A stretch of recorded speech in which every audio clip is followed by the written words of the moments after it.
Oke, what's up? Ya, jadi kali ini gue mau bahas sedikit match Liga Inggris nih antara yang kemarin sangat apa ya?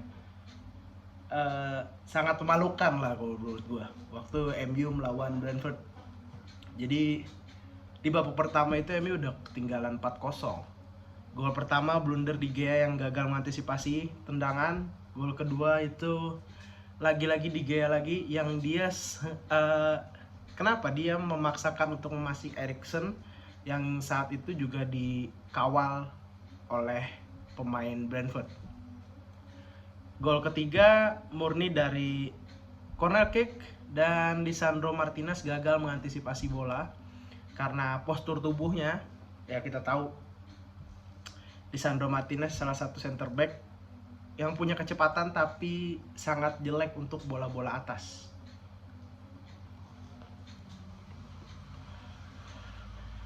Jadi the whole team ini apa ya istilahnya, pemainnya bener-bener ya murni harus dirombak lah. Kemarin itu yang bermain kurang lebih sama dengan waktu main minggu lalu, dan ini harusnya ada rotasi untuk Erik ten Hag.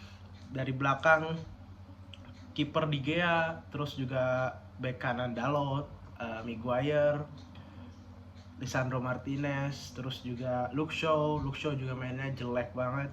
Terus untuk DM dia pasang Fred ya di babak pertama. Terus Eriksen, Fernandes, di depan ada Rashford, Sancho dan Ronaldo.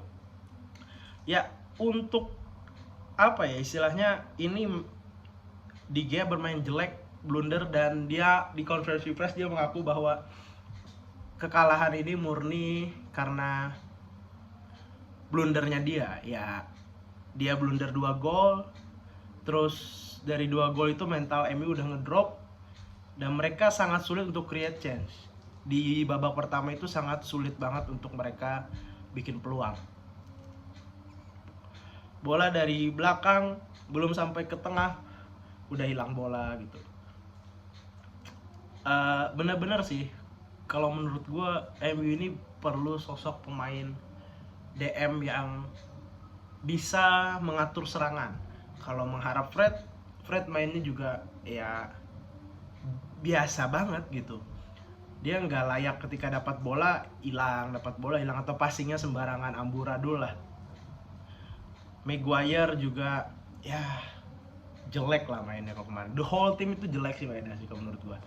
Karena apakah MU mereka ya layak banget karena mereka sulit banget untuk membangun serangan di babak pertama.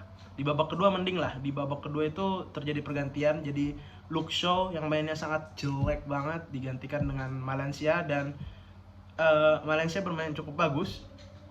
Lisandro Martinez yang menciptakan blunder gol ketiga itu karena dia gagal mengantisipasi heading, digantikan oleh Varane. Ya, Sancho digantikan dengan Elanga kalau nggak salah. Dan menurut gue sih apa ya, gol pertama itu terjadi di menit ke-10 dan itu MU itu membangun serangan itu sangat sulit sekali dan sangat jelek sekali untuk membangun serangan. Mungkin ini pemainnya yang udah mental para pemain MU itu masih ngedrop sama kayak tahun kemarin gitu. Jadi tanpa bola itu sampai ke depan, di tengah udah amburadul duluan gitu. Jadi Ronaldo pun cuma dapat 2-3 peluang, itu pun di babak kedua kalau nggak salah. Rashford juga mainnya ancur-ancuran, dapat bola syuting entah kemana, ke bendung lah, terus juga hilang bola. Sancho juga mainnya ya sosok nggak bagus juga gitu. Ini apa ya, Rashford jelek banget lah mainnya. Kalau Ronaldo juga nggak dapat supply gitu. Bruno mainnya juga ya jelek lah. Eriksen lumayan sih, cuman nggak apa yang ngedrop juga sih mainnya. Luke Shaw yang gue rasa itu lini belakang MU itu jelek banget saat membangun serangan. Jadi kayaknya MU ini butuh 2-3 pemain lagi gitu. Kayaknya Frenkie de Jong emang paling sangat dibutuhkan oleh Ten Hag. Terus juga dia mau mendatangkan Rabiot. Ya Rabiot so-so lah, cuman levelnya masih di atas McTominay sama Fred. McTominay sama Fred udah nggak banget sih. McTominay masuk di babak kedua gantiin Fred, dapat bola, hilang bola, tackle, pelanggaran ya. Gimana ya, MU ini waktu pramusim itu tim-tim gak ngepres, tapi saat di IPL ketika mereka dalam tekanan itu mereka akan kesulitan sekali untuk bangun serangan. Kelihatan ketika mereka dapat bola, mereka bingung gitu mau passing, mau dribbling atau mau long ball, mereka bingung. Jadi lawan itu cepat banget untuk ngerebut bola. Dan Erik ten Hag juga menyebutkan di konferensi persnya bahwa permainan kali ini sampah banget untuk MU, dan gue harus akuin permainan MU jelek banget. Tapi berkaca pada musim lalu, Arsenal 3 pertandingan pertama itu kalah. Tapi akhirnya bisa bersaing untuk posisi 4, walaupun posisi 4 gagal dapat oleh Spurs. Tapi ini bukan apa ya istilahnya, untuk Ten Hag perlu ya setengah musim lah untuk membangun tim ini, karena ini kan tim sepeninggalan Ole, sepeninggalan Rangnick. Ya masih tim yang itu juga gitu. Jadi ya Ten Hag sepertinya perlu DM, perlu bek kanan juga. Dalot ya jelek lah mainnya, crossingnya, terus juga defense-nya juga jelek banget. Terus juga mereka perlu winger karena Sancho on off juga mainnya. Terus Elanga ini skillnya masih pas-pasan lah kalau gue bilang, walaupun dia etos kerjanya cukup bagus, gue akuin itu. Dan Rashford juga ngedrop banget, mainnya jelek banget. Ya makanya Ten Hag perlu, sebelum dia masuk dia emang perlu winger dan juga bek kanan gitu. Kalau lu ngarepin Ronaldo balik tetap bermain di MU, tapi kalau misalnya supply-nya gak ada yang nyuplai dia, lini tengah MU berantakan, ini bakalan susah juga buat dia untuk cetak gol kan. Dan lagi menurut gue ini di match ketiga mereka akan ketemu Liverpool, dan ya mungkin mereka akan kalah lagi dari Liverpool. Tapi match keempat ketemu Southampton, dan itu benar-benar harus menang sih, karena kalau misalnya 4 match beruntun MU kalah, wah itu bakalan bahaya untuk Erik ten Hag, dan juga untuk the whole team itu bakal bahaya. Karena gue lihat bukan pemain MU gak bisa main, tapi mental mereka ngedrop gitu. Mereka nggak bisa bermain bagus, mereka bermainnya ancur-ancuran, ya jelek banget lah.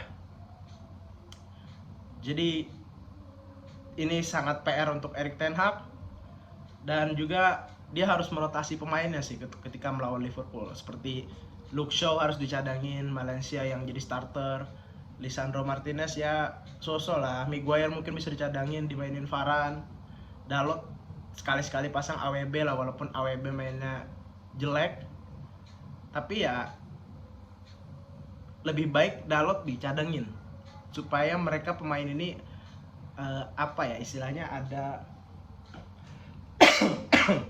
ada persaingan lah. Di tengah juga mungkin Lisandro Martinez bisa sebagai DM, karena McTominay sama Fred itu jelek banget. Donny van de Beek sekali-kali dikasih kesempatan untuk starter, Rashford cadangin karena Rashford jelek banget juga mainnya.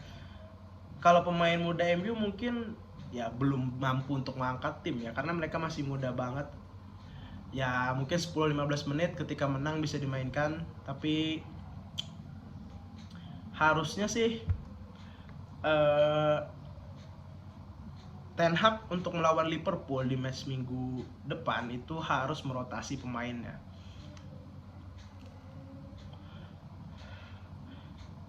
Apalagi lini belakang dan lini tengah itu benar-benar harus dirombak banget. Dan kemungkinan besar Rabiot datang ya setidaknya lebih bagus lah daripada McTominay sama Fred ya. Kalau misalnya melawan Liverpool pun kalah, at least dari segi permainan mereka harusnya bisa mengimbangi. Karena 2 match ini pukulan telak untuk Erik ten Hag dan juga manajemen MU untuk membeli pemain-pemain yang benar-benar dibutuhin oleh tim, bukan yang bermain sampah kayak minggu lalu.